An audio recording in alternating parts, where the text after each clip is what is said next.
Hello and welcome back to the Three Wise Monkeys podcast, a weekly podcast that's all about the markets and investing. My name's Andrew Page, founder of strawman.com, and I'm joined by my co-host, Mr. Matt Joss from mattjoss.com. Thank you, Andrew. Very happy to be here. And Claude Walker from ethicalequities.com.au. Hello. Guys, great to have you here. Matt, we're going to try and do three topics this week. What have we got for our listeners? So we're going to do EnviroSuite. Andrew's going to give us the rundown on a company he's very interested in for a while called EnviroSuite. Claude is going to share a company that's done a fair bit of research on Media. And I am going to talk about a company shooting stuff into space called Rocket Lab. Oh, shooting stuff into space. Does it get any better than that? Yeah, so maybe to get started, Andrew, you could give us a rundown on EnviroSuite. Okay, so let me give you a quick 2 or 3 minute pitch, and then I would welcome it very much if you guys could challenge me on this or ask any follow-up questions I'm here. starting the timer. Oh, we've got a timer. Okay, 3 minutes. Look out. All right. Ding, ding, ding. So, EnviroSuite, it was formerly an environmental consulting business which developed a bit of kit in-house that sort of helps measure, track, and even forecast a wide array of different environmental pollutants.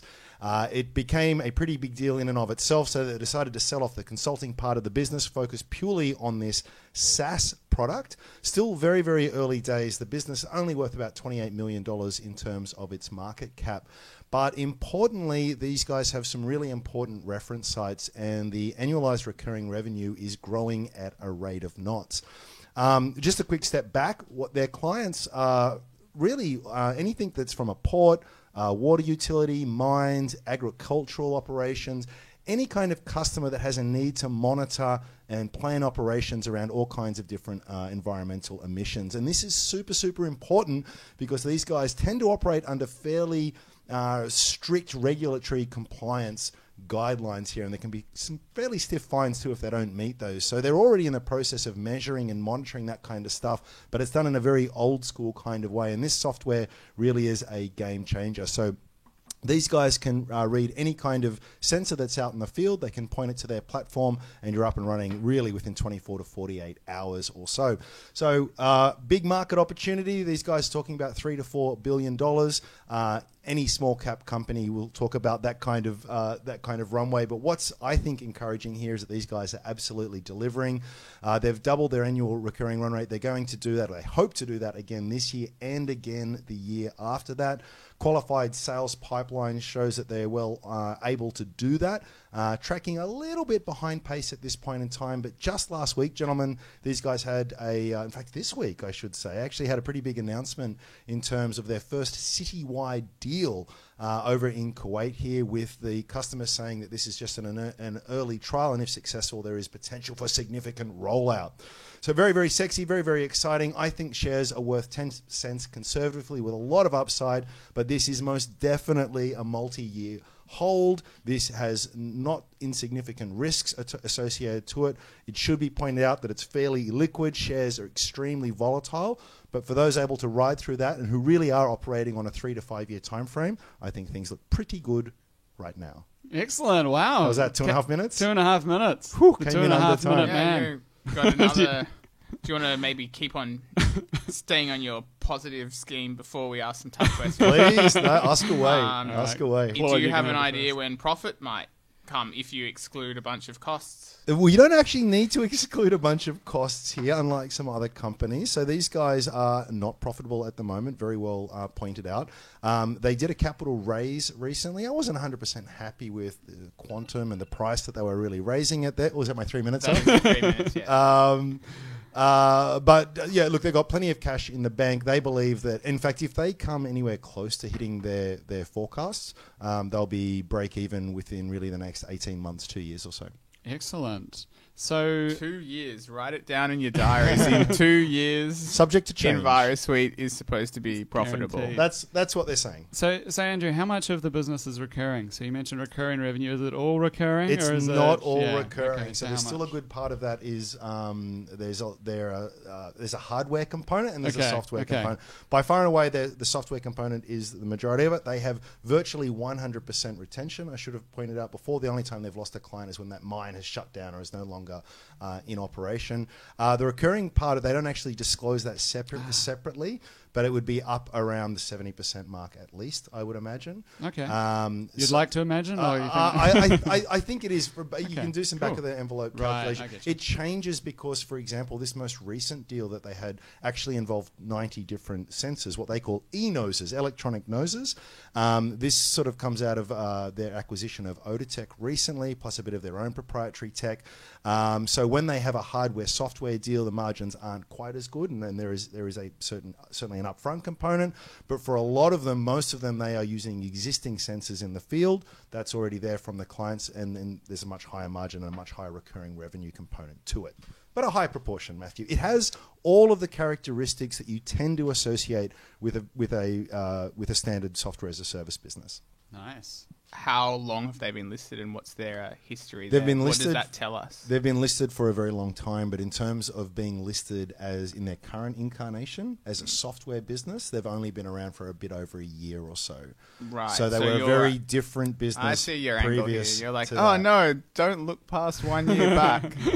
It's not like the personnel's completely changed. Like there's a new CEO, but he was also previously the CEO back in the past. CEO is Peter White. He did leave the business, I'm going to say, about 18 months or so, maybe 2 years ago. He came back after they repositioned themselves. That was always supposedly his passion. That's about what he wanted to do with the business. I definitely think it's getting better, but I think the reason this is cheap, I think even if you're buying, and look, honestly, I've actually briefly, I owned EnviroSuite. I bought it around current prices and sold it when it got pumped up right before a capital raising. Ooh.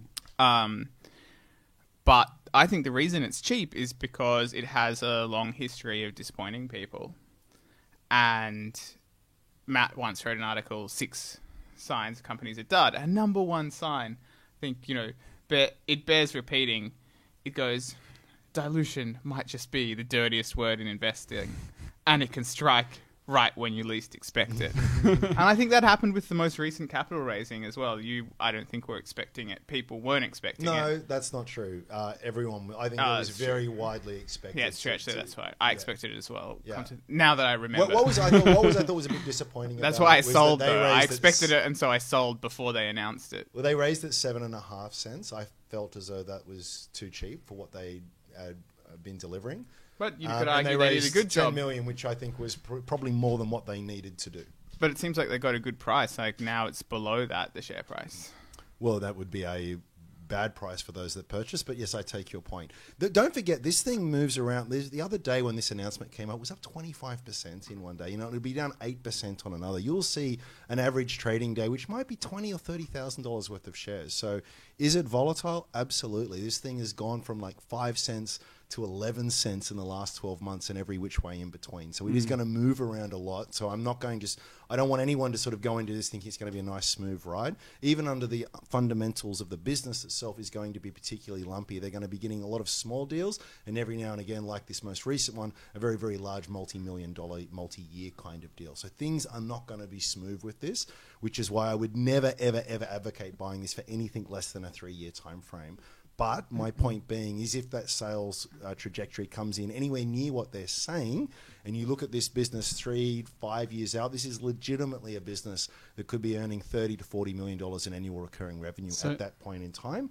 Then I think the shares represent good value relative to that. So you mentioned that it could be kind of up and down because they could win one contract and then they might not win one for another. But what about the down? What's the risks for this? What would cause you particularly to change your mind and say, I got this one wrong? Excellent question. And you and I had a conversation a couple of weeks ago where we were saying it's really worthwhile to outline this is what true. What actually would cause you to constitutes a change your broken mind? thesis. So I think the big thing to watch here, they've done a lot in terms of proving out the viability of the product in terms of whether there is a legitimate market there, whether people will pay for it, whether it delivers values to clients. I think that's actually been crossed, and now it's really just a question of how fast they can roll those sales out. But it's if they fall materially short of their targets, and there's no good reason for that, that would prompt a very big rethink and significant. It not only pushes break even back significantly, but it also just inherently lowers the valuation as well. So if I saw a stagnation in that sales growth, I'd be quite worried. Okay, so if I see low sales growth, that's when I should stage an intervention and try and save you from yourself? They believe, yes, yeah, please. They believe that they're on track for $6 million in annualized recurring revenue in the current year. And if that flatlines... let's be realistic. You know, this is a very hard thing to forecast. So, you know, the company is not going to get it right. Maybe it's a bit above that. Maybe it's a bit low. Maybe it's a lot below that. So, you know, if it misses by 10 or 15, even 20%, I think that's normally within the range that you might expect here. But if that is falling materially short, and if you're seeing the forward-looking guidance from there being pulled back a lot, that would definitely be room for worry. It would appear, you know, this is an example of the craziness of the market and how this one's on, you know, 3 or 4 times annualized recurring revenue, and then you've got Volpara, which, disclosure, I own, which is on like 100 times forecast. No, it's like 20 times forecast recurring revenue. Yeah, it's a low multiple of recurring and revenue. 100 times past something like that. And we're talking forecasts, so evens is like 20 times, and this one's like 4 times. Or you have to ask, forecast, but yeah, forecast in both cases. Yep. So you have to ask yourself, you know, is one really that much better quality than the other?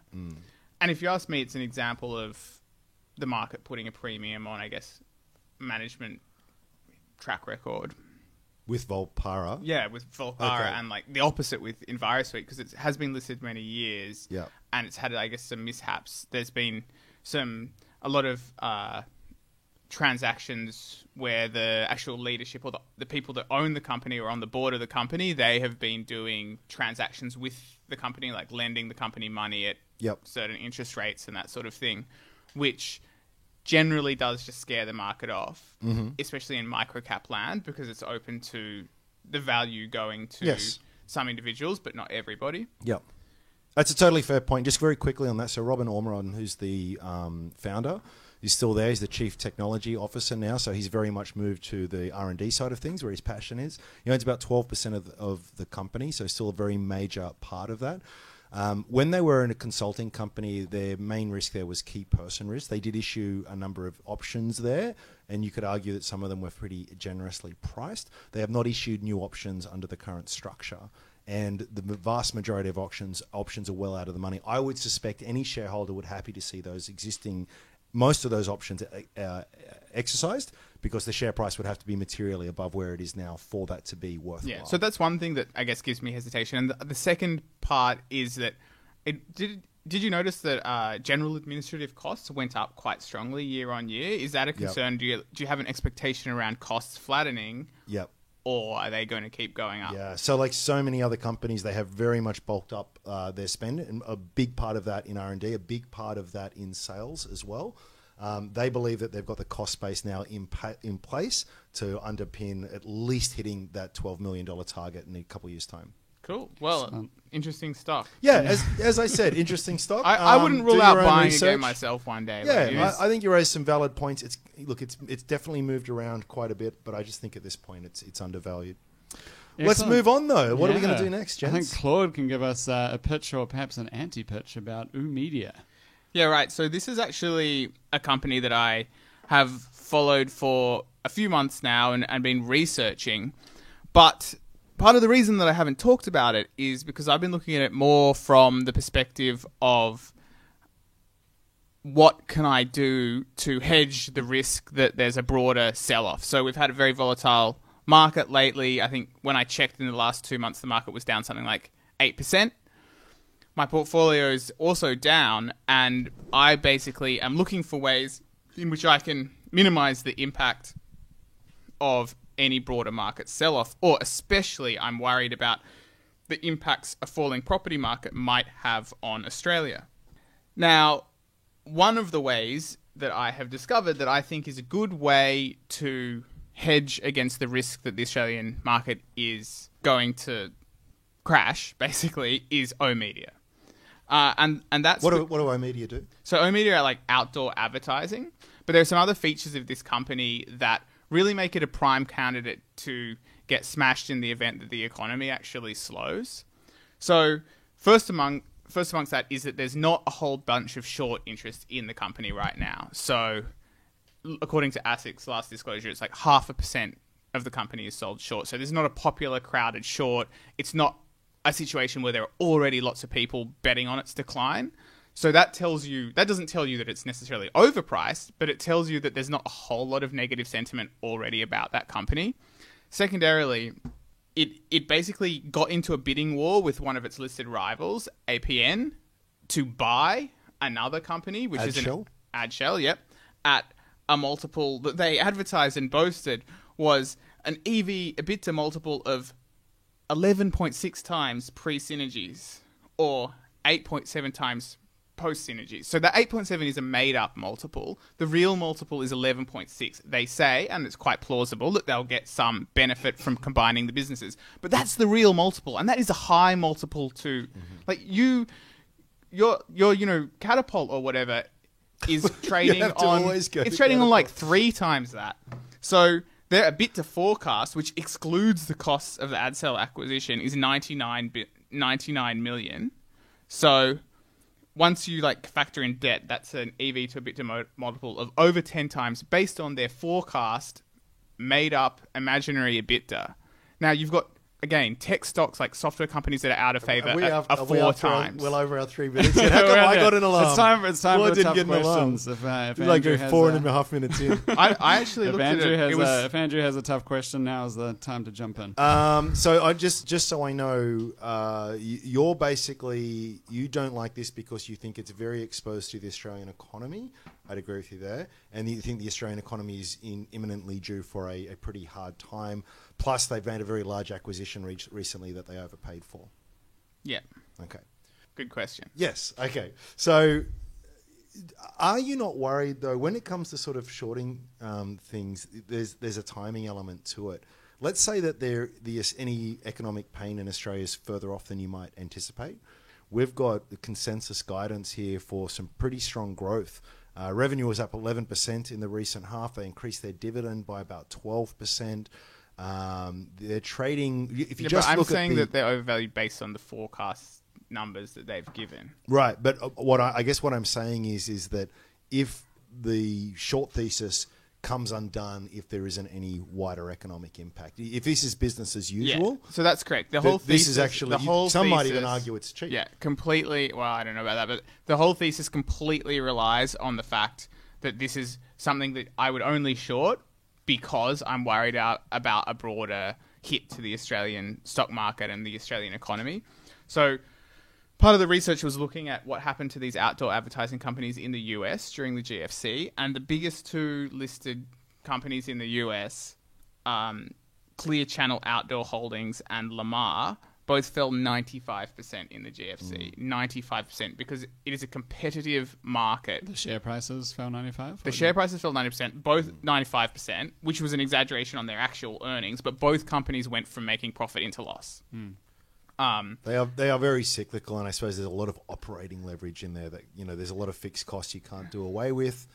Advertising revenues fall away. Clear Channel Outdoor went from making about $1 per share in profit a bit under $1 per share in profit in 2007 to making a loss of over $7 per share. Lamar went from a profit of 50 cents per share to pretty much just break even, and then in 2009 made a loss of over 50 cents per share. And the share price fell 95. I mean, they must be close to bankruptcy, right? Yeah, so they had debt as well. They had debt as well. So suddenly, and so does oOh!media. oOh!media doesn't have quite as much debt as I would have liked because they quite cleverly did this big capital raising to fund the Adshel acquisition. So it would be so much sweeter as a short if they'd loaded up on more debt. But kudos to management there. They were smart enough to make sure that they were conservatively geared, so that's not a big part of the thesis for me. A big part of the thesis is that basically they are a big enough player now that they're going to be affected by overall economic conditions in Australia, and basically advertising itself is leveraged to overall economic conditions. In the boom times or in a strong economic time, advertisers are competing with each other for a finite amount of outdoor advertising space. When the economy slows down, everyone's suddenly that much less keen, and they have to start dropping their prices. It's probably the first thing you cut, right? Because it's like you're making losses. It takes a long, especially outdoor advertising. It's not directly tied to anything, right? It's not like paying a salesperson to go and make that commission. It's like brand advertising. And it's also something that you might do more when you're launching a new product, or you've got a new special thing that you really want to get out there, a new promotion, a new rebrand, or whatever it is. You just want people to see it. It's not necessarily tied to a sale, as you say, but you get a lot of impressions. Claude, why not short the bank? So I guess I understand the thesis. I'm just wondering, is there a more direct way? Like why go? Yeah, this yeah. route? So you could also short the banks. The problem is, for me, the banks are basically just one exposure that also have different moving parts.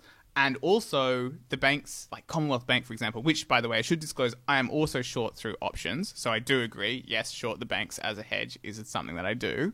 But the problem with that is that Commonwealth Bank is this amazing, brand that so many people are locked into. Like, I use Commonwealth Bank, and even despite all of their terrible stuff in the media about how they've treated their customers poorly, I still use Commonwealth Bank. Yeah, because of their really strong brand positioning, their really sticky relationships with customers, it's so much deeper, our love affair as a nation with the banks than it is with like outdoor advertising billboards. I'll ask you the same question that Matt asked me. What dictates a broken thesis in this instance? So you're currently short at this point in time. Yeah, so what would you have to see for you to so go? if you're to close short that selling, position? a broken thesis is the share price going up too much. Mm-hmm.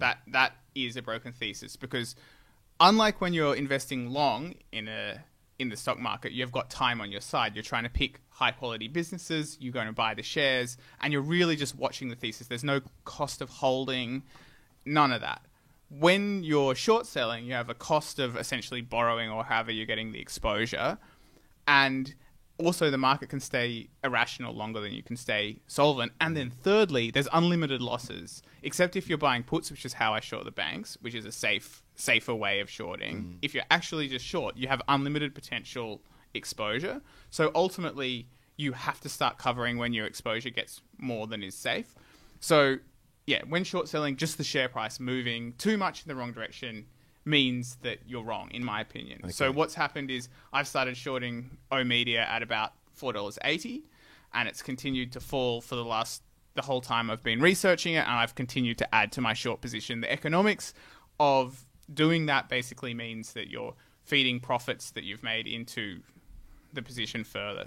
Did you say you started shorting at 480? Yes. Oh, so you're already well up then. Yeah, so I've made a fair bit of profit, but I've Yeah. continued to short it more. So if anything, I could lose all that profit if it goes up heaps, Right. and very quickly. I don't intend to do that, because if it goes up a certain amount, I'll just cut it before I've lost very much So, money. Last question for me: what is that ceiling? How do you decide where that limit is? What's your thinking around that? So the biggest thing that would change it is if it moved up on results that I thought were good.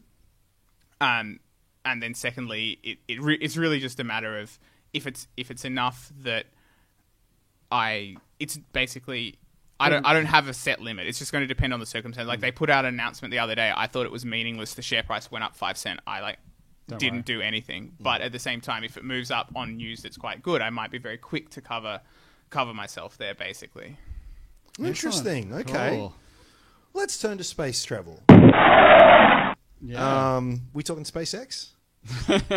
You trying to tease me? No, that's just SpaceX. It's all about SpaceX, isn't it? No. Talking about Rocket Lab. Rocket Lab. Yeah, so Rocket Lab's a Kiwi/US company sending stuff into space, as mentioned. Recently wrote it up at my blog, so I'll put that in the notes. But it's a super interesting company because it's democratizing access to space. Ooh. So for a very long time, right, back in the 60s, we first put a man on the moon. A few years later, about 3 years later, I think was the last time that we sent someone to the moon. And since then, not really We that need much to go has back. happened. We need to go We back. need to go back. But the reason for that is that the economics don't make sense. So there's a huge multi-billion-dollar cost to put anything into space, and that's finally starting to change thanks to private companies. One of those companies is SpaceX, and the other's Rocket Lab. So only 2 companies have sent something into orbit, and those are them. Okay. And so Rocket Lab is doing it in quite a different way to SpaceX, though, and it's focusing on the small satellite market. So it's focusing on these tiny satellites. Some of them are CubeSat 10 by 10 centimeters. It's tiny. Yeah, and they're a constellation of thousands of these satellites potentially that can render all sorts of near Earth services. So it's like it's like the first days of the internet, I guess. In terms of like the potential capabilities that we could get out of this, we still don't really know what's going to come. Right. But yeah, so they're a super interesting company, and they've done it as a kind of startup. So they've rethought the entire industry model. You started with a blank sheet of paper went through, reinvented everything about it, 3D printing, carbon fiber, electric rocket engines, all this stuff. And that allows them, because they can mass produce these small rockets, to launch incredibly frequently. Also out of the east coast of New Zealand, there's not too much air traffic. So they're going to be launching. Last year, in 2017, there was 27 rocket launches out of the US in the entire country, Right. the whole year. Yep. Rocket Lab's planning to do one a week Wow. by the end of next year, and going to be doing one every 72 hours out in New Zealand by the time they're done. So incredible pace, and all of that is kind of feeding on itself in this flywheel of lower costs, which kind of opens the door for everyone. So a few reasons why I'm interested. One, just a super interesting company. Yep. Unfortunately, it's not public And it's yet. a Kiwi company. And I it's a think Kiwi. listeners have already worked maybe out there's something pattern, going on there. a pattern here. But I'm super interested in that space 2.0, which it's facilitating. So I think there's going to be a huge amount of new industries that can be spawned by this. Mm-hmm. A startup can launch a satellite now for like 80 grand. So it's like completely changes the game. Strawman's So getting its own I'm interested to CubeSat. get to know that. Hopefully one day it'll IPO. And just interested in the strategy they've deployed. I think they're adopting the same strategy as Amazon, which is kind of slow is steady and steady is fast. They're Yep. building up heavy investment now for long-term payoff, and it's starting to pay off. So yeah. Are the rockets reusable? No, they're not reusable. Okay. Yeah. And it's just cheap because they're cheap to make.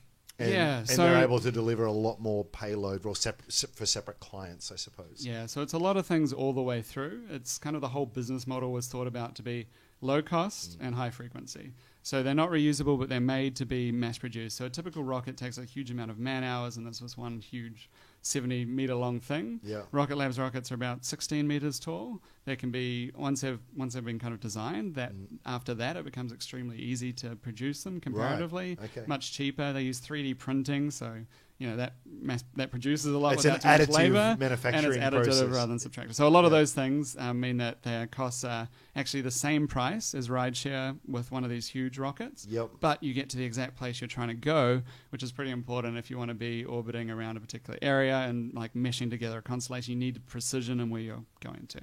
Super interesting. So one of the key innovations of the company is apparently they can launch rockets by battery. So they have a battery-powered rocket engine. So what that? Yeah. So that's Let me just say, like, I obviously the proof will be in the pudding. You can't fake putting someone's satellite up there. But when I first read Yeah. that, I was like, Theranos. It was just a drop of blood. So But, yeah. yeah. I should add that they've started commercial launches. So I should add this as Yeah, a yeah, guy. yeah. On Sunday they did their second commercial launch for NASA. So yes, something unless it's But a if very it wasn't elaborate for fraud. that, Yeah. that they have other Yeah. actual scientists monitoring their success, I would be like, yeah, okay, Yeah. good one. How's that possible? So what it is, they still use kerosene and liquid oxygen, but traditionally a rocket uses a gas-powered engine to mix those together at high pressure. So that's the part that's battery-powered. So I thought the same thing. You can't have a battery-powered rocket.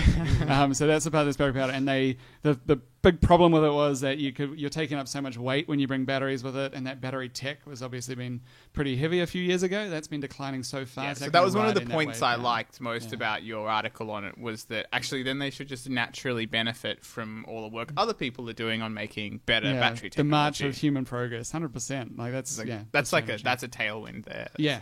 Yeah. So I assume they're not profitable. So they've been venture funded today. They've Mm-hmm. raised over 240 million. They just raised another round, but So this is part your fund. It's going to get some. It's going I'd to love get to. some pre-IPO, right? Peter Beck, if you're listening. Yeah. So they're not profitable right now. But when I had a call with Peter Beck, the CEO, and he said that they were expecting to be profitable or cash flow positive by the end of the year, with only a couple of launches in at that Wow. stage. Yeah. So to me, from my analysis, I think they're going to, when they hit scale, one a week, they'll be massively cash flow positive. Yep. I think they've done all the work now, and then the costs of actually launching the rocket are pretty low. It's more like the field, like all the monitoring things, the launch bases, Yeah. complexes, and all that kind of stuff. So Yeah, so Very exciting. cool. try to get in on that one. Well, maybe we'll be able Like, to missed one out day. on ShareSite. So, what's the one thing that you think people miss about Rocket Lab that they don't get? SpaceX gets all the attention. What's Bezos's one called again? Blue Origin. Blue Origin. Yeah. But Thank they haven't you. done a launch, have they? Blue Origin haven't gone to orbit. Oh, So okay. yeah, they've done launches, but they're I'll so get there. the other guys are all focusing on putting people up into space. I think the thing that people miss is that putting satellites, the small satellites up that Rocket Lab do is super important. So Peter Beck has a saying, "I don't ship meat," which means they have no plans to ever send humans into space. But he thinks that by putting up these satellites, it's going to have a revolutionary impact on people on the ground and improve humanity for the better. So they're very driven by that. Yeah. So he talks about like internet for the whole world. So you could have a constellation of satellites. So every part of Africa has high speed internet, higher speed than we have in Australia. Australia could have high speed internet. Yeah, that'd be nice. You Get know, off the 7 kilometers of copper wire. 100%. Like Earth observation, weather prediction, predicting natural disasters. Yeah. There's a lot of things that we just don't think about. But with satellite space already. internet's laggy, right? You can't play games on that. So traditionally it has been because they're using these big billion-dollar satellites that are really far away. But with the low Earth orbit ones, these tiny ones, you can fly them very close to the Earth, but you need a lot more of them. So you have like 1,000 little satellites close to the Earth, and then it's not so laggy because it's not going too far. New Zealand, small country, but big player in space junk. Yeah. Well, I was going to ask you about that. Yeah. There is, I've been following actually this pretty You've been closely worrying recently. unnecessarily. There was a really good interview I caught the other day, and it's one of those things that I know space junk has been sort of touted as a problem, but it's actually getting to Did you call the wife in? There's the a problem. We've there- got space junk. Yeah, well, I don't lose sleep over a lot of things, but I mean, losing a lot of sleep over this. Sell the house. The fascinating thing about space junk is that there's a cascading effect that when this stuff starts to break up, and I forget the exact numbers, but a lot of it out there. Yeah. One smashes into 1 million pieces, so now you've got one piece traveling at 30,000 kilometers a second, now you've got 50. And then that hits more, which hits more, and then you actually get to a point where there'd be that much shrapnel flying around at insane speeds, where something the size of a pea could just rip through a foot of platinum or something. I'm making stuff up blatantly now, but the point remains: It's definitely hampering Elon's mission to get to Mars. It is, and Elon's talked about it as well. Yeah. Is that something that these guys need to worry about? Is this a problem that they are contributing to? Yeah. Or do you have any thoughts on that? Yeah, absolutely. So one, they're very passionate about reducing space junk. So they try to consider themselves like a conscious capitalist part of that world. Cool. So their most recent thing, their extract booster, they added deep orbited itself. Conscious capitalism is within a few debatable. hours. I personally am not convinced space junk's a bad thing. Because It's a very bad thing. prevents If anyone you leaving, the why is it billionaires bad? leaving to I Mars. don't want them to escape. They're going down They're with gonna us. make it. How did you know my argument before I even said it? You know how I think. So much of the services that we rely on depend on I was like, satellites. trap We won't have everyone that. in here Trap the and be like, billionaires with hey, us. guess what? There's You no gotta fix the escape. planet." You're going to have to actually make it habitable. Yeah. The other, I don't know where to go with that. Pro space junk. That's a good On to point. the next subject. But yeah, the other thing is the low Earth orbit stuff they naturally decline out of Earth's orbit. So Yep. the big stuff stays up there for a very long time because Yep. it's far away, and this stuff is naturally coming back to Earth within a few years. So they're going to need to constantly launch more because Well, it's they're coming good back for these guys, and burning right? up and not creating space. And I junk. guess at Yeah. 10 centimeters cubed, That's the other thing. You burn yeah. up pretty Yeah. quickly, right? Yes. And Yeah. And So, much lower chance of impact and the rest of it. yeah. Very absolutely. interesting. Yeah. Thank you. Okay, so Well done, New Zealand. Yeah, well Yeah. done, New Zealand And thanks again. for that, Matt. All right. Once it's successful, we'll just claim it as Australia's own. What do you reckon, Claude? We tend to do that, don't we? Yeah, so there's an Australian Australasian- company in 20 Australasian years. There's company. an Australian company will be listed on the ASX, just like Zero, another great Exactly. Australian company. Also, Volpara, really done a great job So saving triggered lives. right now. Saving lives. All right. Gents, Cool. I think Let's we better wrap wrap it it up. up That's too much. there. Too much teasing. Oh, that's the shortest ever episode. Yes, it's short, and by design, I think we're a lot tighter this week. But which was stay a good thing. tuned for our special Christmas episode next week. Yes, Cool. we will do one, but I think we may take a break at one point throughout the Christmas Year's. season. We'll get people Let everyone just sort of decompress, and then we'll be back bigger and better than ever next year. So, gents, as always, thank you for your time. Remember, listeners, if you do want to get in touch with us, that email address is 3wisemonkeyspodcast@gmail.com. You can also reach me on Twitter @sage_Simeon. Claude, Wait, yourself? I'll say my bit. Basically, O Media is a bad stock, and I would not own it for anything. Disclosure, I'm short. Okay. That's all I have to say about that. Fair enough. Matt, And, where can people? Where people want to read this blog on? Oh yeah, so mattjoss.com, mattjoass.com. I wrote about Rocket Lab, so you can read it there. Awesome. And yeah, subscribe. just Subscribe for some more goodness. Yeah, and tell your friends about the podcast. If you're chatting people around the barbecue at Christmas time, that kind of thing. That's it. I like Cool. it. All right. Word of mouth. Guys, thank you for your time, and we will catch up soon. Thanks for listening. Thank you.